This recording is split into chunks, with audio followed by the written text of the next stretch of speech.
Aho!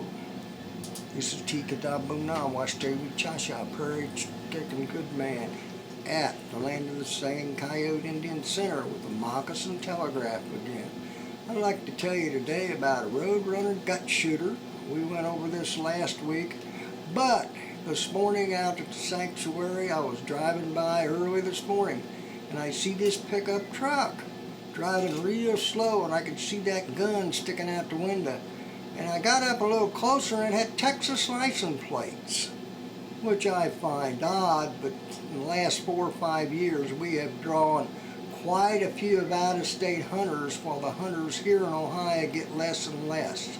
These out-of-state hunters come in here and they'll shoot anything that moves, from a deer that is put out there stationary by DNR to a cow grazing in the field if it's got horns. And now they're looking for these bucks with very large racks, because 5 or 6 years ago there was a really large buck killed and it made it into Boone and Crockett. Now everybody wants to get their big buck into Boone and Crockett, and this is the 3rd week.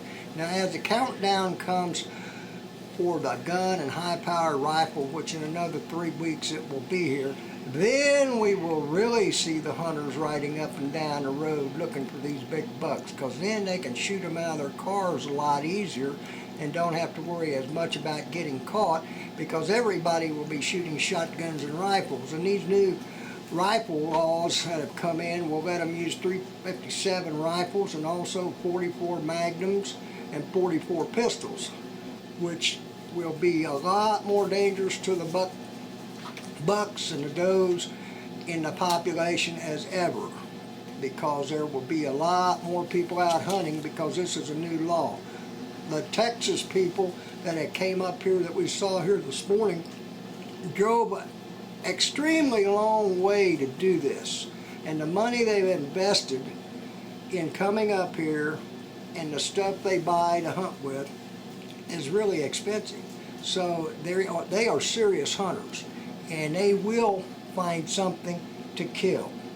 And this is what I'd like to say today about that. Matakuyasi.